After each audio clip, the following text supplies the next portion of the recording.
Hello नमस्कार, मैं हूं नीरज कुमार और आप देख रहे हैं मोबाइल न्यूज 24। वक्त हो गया है आज के ताज़ा खबरों का। राष्ट्रपति द्रौपदी मुर्मू आज प्रयागराज में चल रहे महाकुंभ के त्रिवेणी संगम में आस्था की डुबकी लगाएंगी। वहीं आस्था की डुबकी लगाने के बाद वे अक्षय वट का दर्शन और पूजन करेंगी। सनातन संस्कृति में अक्षय वट को अमरता का प्रतीक माना जाता है। बता दें कि देश के पहले राष्ट्रपति डॉक्टर राजेंद्र प्रसाद ने भी महाकुंभ मेला में पावन स्नान किया था। उसके बाद ये प्रथा टूटती सी चली गई थी। प्रधानमंत्री नरेंद्र मोदी आज परीक्षा पे चर्चा कार्यक्रम के तहत छात्रों से संवाद करेंगे। यह संवाद परीक्षा के तनाव को दूर करने और छात्रों को प्रेरित करने के लिए हर वर्ष आयोजित किया जाता है। छात्र इस दौरान परीक्षाओं से जुड़ी अपनी शंकाओं और समस्याओं पर प्रधानमंत्री से सवाल पूछ सकेंगे। लोकसभा में विपक्ष के नेता राहुल गांधी भी आज प्रयागराज महाकुंभ जा सकते हैं। इस दौरान वे संगम में पार्टी के अन्य नेताओं के साथ स्नान भी करेंगे। हालांकि पार्टी ने अभी तक इसकी आधिकारिक घोषणा नहीं की है। सुप्रीम कोर्ट दिल्ली में रहने वाले रोहिंग्या शरणार्थियों को सरकारी स्कूलों और अस्पतालों तक पहुंच प्रदान कराने से संबंधित एक याचिका पर आज सुनवाई करेगा। इस याचिका में केंद्र और दिल्ली सरकार से शरणार्थियों को विभिन्न सरकारी सुविधाएं उपलब्ध कराने का अनुरोध किया गया है। मध्य प्रदेश की लाडली बहना के लिए बड़ी खबर है, जहां आज मुख्यमंत्री डॉक्टर मोहन यादव योजना के लाभार्थी 1,27,00,000 महिलाओं के खाते में 21वीं किस्त ट्रांसफर करेंगे। बता दें कि वर्ष 2023 में तत्कालीन मुख्यमंत्री शिवराज सिंह चौहान के कार्यकाल में लाडली बहना योजना की शुरुआत की गई थी। उस समय योजना की राशि 1,000 प्रति माह दी जाती थी, जिसे बाद में 1250 कर दिया गया है। बिहार के सीएम नीतीश कुमार की प्रगति यात्रा आज नवादा पहुंचेगी। इस दौरान सीएम नीतीश कुमार जिले को एक साथ करोड़ों रुपए की कई परियोजनाओं की सौगात देंगे। प्रधानमंत्री नरेंद्र मोदी आज से 12 फरवरी तक फ्रांस की यात्रा पर रहेंगे। इस दौरान वे फ्रांस द्वारा आयोजित आर्टिफिशियल इंटेलिजेंस शिखर सम्मेलन में भाग लेंगे। प्रधानमंत्री को इस सम्मेलन में फ्रांस के राष्ट्रपति इमैनुअल मैक्रोन के आमंत्रण पर बुलाया गया है और वे इस शिखर सम्मेलन की सह अध्यक्षता भी करेंगे। कोलकाता में तीसरा अंतर्राष्ट्रीय फिल्म महोत्सव आज से शुरू हो रहा है, जो 16 फरवरी तक चलेगा। इस फिल्म महोत्सव में 14 देशों की 25 फिल्में दिखाई जाएगी।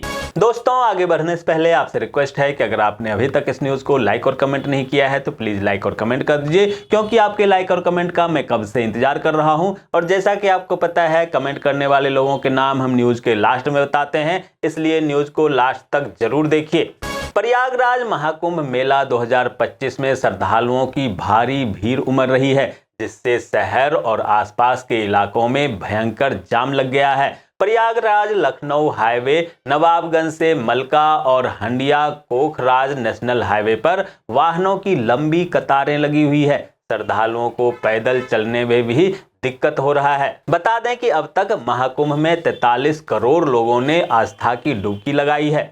बिहार के राज्यपाल आरिफ मोहम्मद खान ने पटना में पत्रकारों के सवाल का जवाब देते हुए कहा कि कोई भी ऐसा काम जिससे यह चेतना बढ़े कि मैं इस कम्युनिटी में पैदा हुआ हूं, इस कास्ट में पैदा हुआ हूं, इससे आगे चलकर समाज में तनाव बढ़ते हैं। उन्होंने एक अन्य सवाल के जवाब में कहा कि मेरा जन्म एक मुस्लिम परिवार में हुआ और मेरी आस्था मुस्लिम परिवार में है, लेकिन सार्वजनिक जीवन में चाहे मैं सांसद हूं या मंत्री या राज्यपाल के रूप में, मुझे भारत के नागरिक के रूप में देखा जाता है, किसी विशिष्ट समुदाय के सदस्य के रूप में नहीं।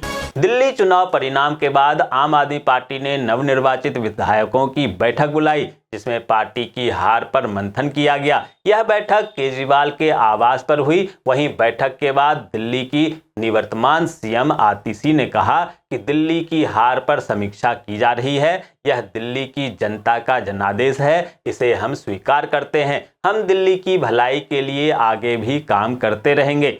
दिल्ली के विधानसभा चुनाव में आम आदमी पार्टी की हार पर पंजाब बीजेपी के महासचिव अनिल सरीन ने कहा कि दिल्ली की हार के बाद आपको पंजाब से भी बाहर कर दिया जाएगा। उन्होंने आगे कहा कि झूठ और धोखा ज्यादा दिनों तक नहीं टिकता।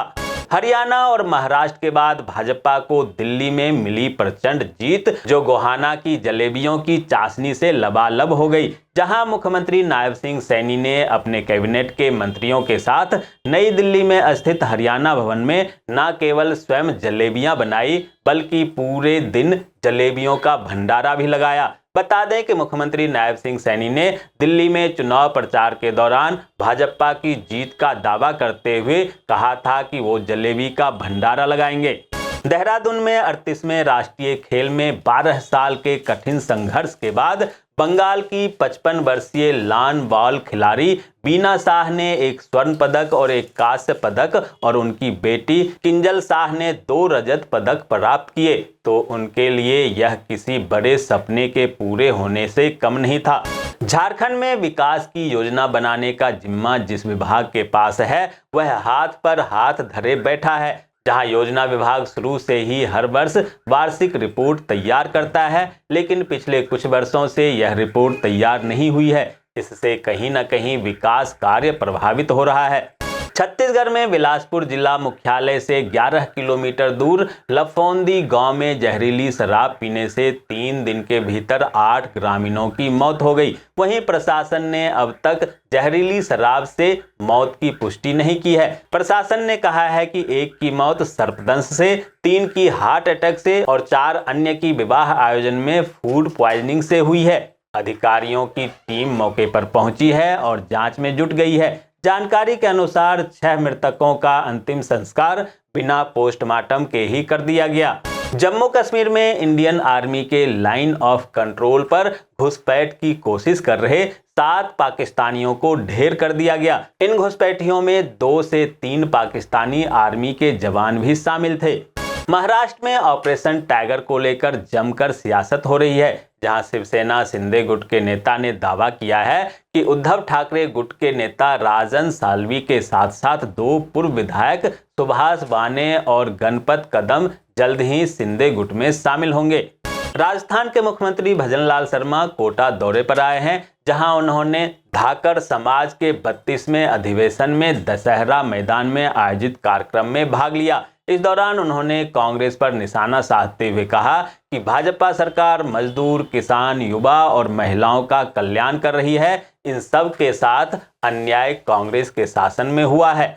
गुजरात के सूरत में एक रेस्टोरेंट में काम करने वाली महिला ने मालिक को हनी ट्रैप का शिकार बनाया। इसके बाद धमकियां देकर लाखों रुपए वसूले। वहीं रेस्टोरेंट मालिक इतना तंग आ गया कि उसने नदी में छलांग लगा दी। वहीं छलांग लगाने से पहले उसने एक वीडियो बनाया और अपनी पीड़ा बयां की। अब पुलिस उस महिला की तलाश कर रही है। फरमान खान की रिपोर्ट। समाजवादी पार्टी के रामपुर से सांसद मौलाना मोहिबुल्लाह नदवी बीती रात रामपुर कैमरी नगर पंचायत के पूर्व नगर पंचायत अध्यक्ष सलीम अहमद के घर पहुंचे और कहा कि वो समाजवादी पार्टी के मजबूत पिलर हैं। दिलीप मिश्रा की रिपोर्ट। प्रयागराज में चल रहे महाकुंभ में स्नान के बाद श्रद्धालुओं का हुजूम अयोध्या धाम दर्शन के लिए निकल रहा है, जिस कारण अयोध्या में भारी भीड़ को देखते हुए सुल्तानपुर पुलिस ने अयोध्या बॉर्डर कुरेभार थाना क्षेत्र के पूर्वांचल एक्सप्रेसवे एवं कुरेभार कस्बे के मुख्य चौराहे पर बैरिकेडिंग लगाकर अयोध्या जा रहे वाहनों को रोक दिया, जिसके बाद श्रद्धालु आस पड़ोस के ग्रामीण रास्ते से होकर अयोध्या की तरफ बढ़ने लगे। वहीं करीब 3 बजे के बाद अयोध्या जिले के बीकापुर से संबंधित दरोगा राजेश पटेल ने कुरेभार चौराहे पर लगा बैरिकेडिंग को खुलवाकर वाहनों को अयोध्या की तरफ रुख किया। दोस्तों, मैं देख पा रहा हूं कि आप में से बहुत सारे लोगों ने इस न्यूज़ को लाइक किया है और कमेंट भी किया है, लेकिन अभी भी कुछ लोग बाकी हैं जिन्होंने न्यूज़ को लाइक और कमेंट नहीं किया है। उनसे भी आग्रह है कि प्लीज़ प्लीज़ प्लीज़ वे भी न्यूज़ को लाइक कर दें, कमेंट कर दें, साथ में शेयर भी कर दें। और अब बारी है कल के न्यूज़ पर कमेंट करने वाले लोगों के नामों की। उनके नाम है RK श्रीवास्तव, सुरेंद्र कुमार मिश्रा, संतोष भटनागर, शिल्पी बेग बैनर्जी, गीता अनुरागी, अयोध्या प्रसाद राठौर, गुडवेज ट्रेवल्स, ईश्वरदीन विश्वकर्मा, रामायण तिवारी, करुणा चक्रवर्ती, उपेंद्र, राजेश रॉय, शिवाजी पटेल, प्रेमचंद, गौतम महतो, विनोद तिवारी, सुल्तान साहब मलिक, राजेंद्र केलवा, बलवंत सिंह गिल, कांता प्रसाद, सुल्तान अंसारी, दीना बंधु कलसाई, कृपा शंकर बर्णवाल, बंटी हजारिका, विपिन कुमार सिंह, रक्षराम आर्या, मेदीलाल मौर्य, अशोक कुमार आर्या, केपी तिवारी, सुशील पांडे, केशव चंद तिवारी, सुरेश कुमार, मेजर सिंह, चंद्रजीत, प्रवीण कलिता, संजय कुमार गिल और जगजीत सिंह। तो ये थी आज की ताजा तरीन खबरें। ऐसे ही खबरों से अपडेट रहने के लिए चैनल को सब्सक्राइब कीजिए, नोटिफिकेशन बेल को दबाइए, वीडियो को लाइक कीजिए और ज़्यादा से ज़्यादा शेयर कीजिए ताकि आप और आपके जानने वाले रह सकें देश और दुनिया के तमाम खबरों से अपडेट।